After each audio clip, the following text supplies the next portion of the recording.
더불어민주당 서울시당이 6일 지방선거 후보자에 대한 1차 공천 심사 결과를 발표했습니다. 성음재, 신정호 서울시 의원이 재선에 도전하게 됐고 기노만, 권인경, 이수옥 두 의원도 공천권을 따냈습니다.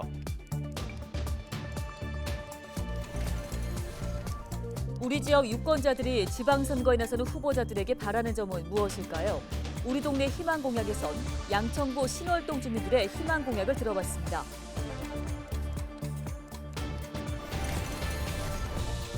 사회적 거리두기 해제 이후 택시 승객이 2배 가까이 폭증한 것으로 나타났습니다.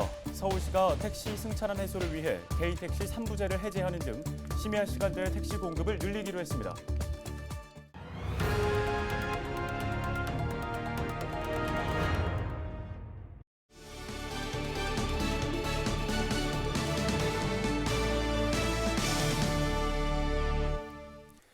여러분 안녕하십니까? 헬로티비 뉴스입니다. 더불어민주당 서울시당은 19일 6일 지방선거 기초단체장과 광역 기초의원 후보자 1차 공천 심사 결과를 발표했습니다. 이날 발표한 후보는 기초단체장 후보 6명, 광역의원 후보 53명 등 모두 86명입니다. 은평 양천선거구 광역의원 후보는 성음재 의원이 본인의 지역구인 은평구 1선거구에서 재선에 도전하게 됐고 은평구 3선거구에서는 박유진 중소벤처기업부 창업진흥원 비상임이사가 출마하게 됐습니다.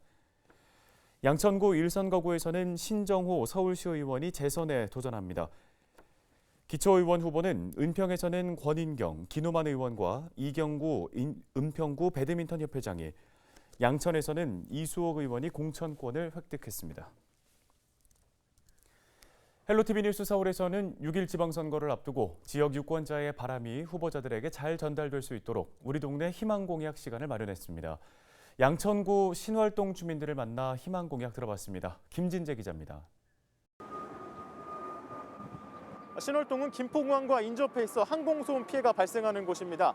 그래서 선거 때마다 관련 공약들이 나오고 있는데요.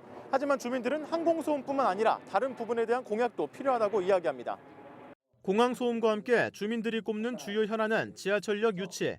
신월동을 지나는 전철 노선이 하나도 없다 보니 지하철역 유치는 주민들의 수건 중 하나입니다. 현재 추진 중인 노선은 신월동과 당산역을 잇는 목동선. 목동선 경전철 사업은 지난해 8월 기획재정부의 예비 타당성 조사 대상으로 선정된 이후 오는 6월 1차 중간 보고를 앞두고 있습니다. 우리 신월동 지역에는 지하철이 없으니까 이동하는 데 많이 불편함을 느끼고 살고 있거든요. 교통 문제 해결을 조속히 좀 해달라는 부탁입니다. 주민들은 국회대로 지하화 사업과 관련해 강서구와 양천구 간 발전 격차를 줄일 수 있는 공약도 원했습니다. 현재 서울시 지구단위 계획상 국회대로를 기준으로 강서구 화곡동은 3종 일반 주거지역으로 양천구 신월동은 2종 일반 주거지역으로 정해진 상황. 2종 일반 주거지역은 건물 최고 층수가 18층으로 제한되는 등 3종에 비해 건물 용적률과 층수 등에서 더 강한 규제를 받습니다. 주민들은 지역 발전을 위해 종상향이 필요하다고 이야기합니다. 강서구와 양천구의 수준 차이가 굉장히 많이 나니까 평준화를 이루기 위해서 강서구는 3종을 가지고 있고 우리는 2종을 갖고 있는데 그 3종을 업그레이드하면서 우리도 강서구 못지않게 균형 발전을 좀 해달라. 현장 민원실 설치에 대한 바람도 있습니다. 여권 발급 등의 민원 업무를 보기 위해서는 구청을 방문해야 하는데 신월 135동에서는 대중교통으로 30분 이상 이동해야 하기 때문입니다. 민원 처리 한번 하려도 상당히 먼 곳에 나가야 되고 노선 버스가 없어요. 신월 135동은 굉장히 경인 지하차도로 건너서 가야 되려면 상당히 어려움이 있어서. 이외에도 신월동 주민들은 이번 지방선거에서 노인정과 어린이집, 체육시설 설치 등의 공약이 반영되기를 희망했습니다. 헬로티비 뉴스 김진재입니다.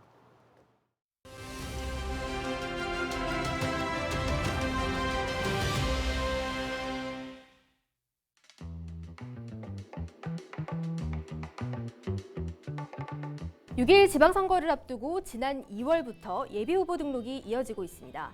재선에 도전하는 현직 단체장들에게는 수많은 도전장이 날아드는 셈입니다.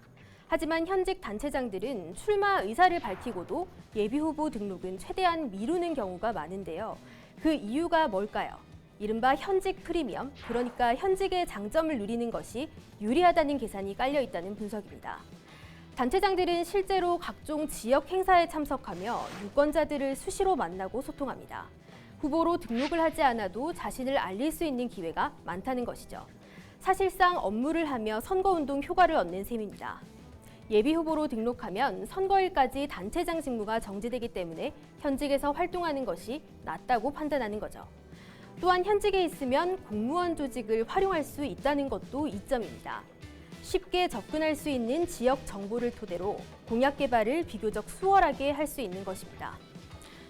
반면 일찌감치 예비후보로 등록하고 선거 전에 뛰어든 현직 단체장들도 있습니다. 선거 60일 전부터는 이 현직 단체장들의 행사 참여와 같은 일부 활동에 제한이 생기게 되는데요. 이 때문에 선거운동을 하며 직접 표밭을 공략하는 것이 낫다는 판단에서입니다. 특히 당내 공천이 확실치 않거나 후보자가 난립해 과열될 경우 조기 등판을 선택하는 경우가 있습니다. 공식 후보 등록일은 다음 달 12일부터 이틀간인데요. 등록 시점을 놓고 현직 단체장들의 손익 계산이 분주합니다. 지금까지 헬로티비 브리핑이었습니다.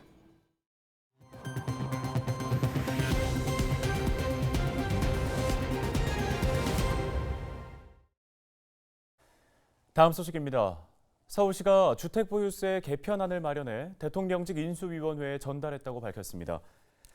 개편안에는 재산세와 종합부동산세의 상한 비율을 낮추고 종합부동산세를 재산세로 합치는 내용이 담겼습니다.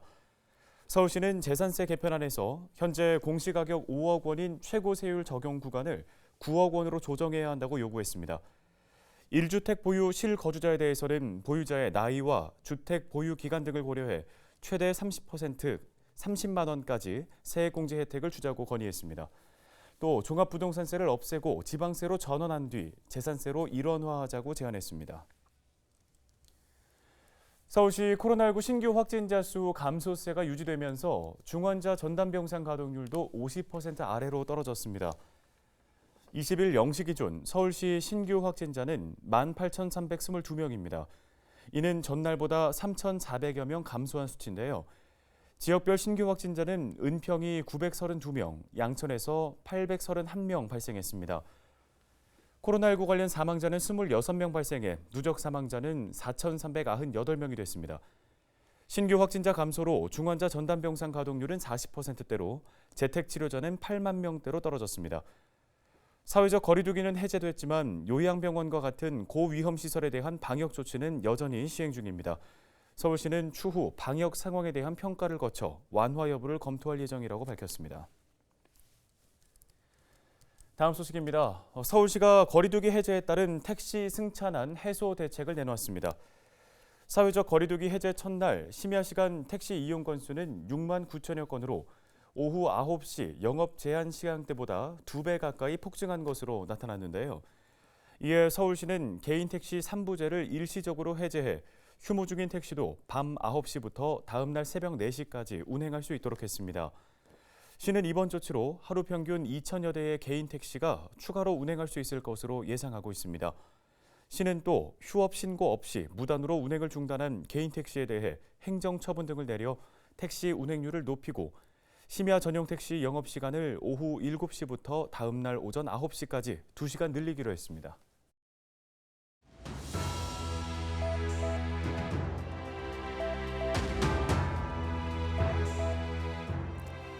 (4월 20일은) 장애인의 날입니다. 뜻을 살펴보면 장애인에 대한 국민의 이해를 깊게 하고 장애인의 재활 의욕을 고취하기 위한 목적으로 제정된 기념일입니다. 원래는 1972년부터 민간단체에서 재활의 날로 이어왔는데요. 그러다 유엔이 1981년을 세계 장애인의 해로 선포했고 우리나라에서는 4월 20일 협회 기념행사 명칭을 장애인의 날로 전환했습니다. 처음부터 법정 기념일은 아니었습니다. 1989년 12월 개정된 장애인 복지법에 따라 1991년 4월 20일부터 법정 기념일로 공식 지정된 겁니다. 그리고 특히 4월인 그 이유가 있는데요. 바로 1년 중 4월이 만물이 소생하는 계절 봄이기도 하고요. 장애인의 재활 의지를 부각할 수 있다는 데 그 의미가 있습니다. 지금도 곳곳에서는 장애인들이 차별 없는 세상을 외치고 있습니다.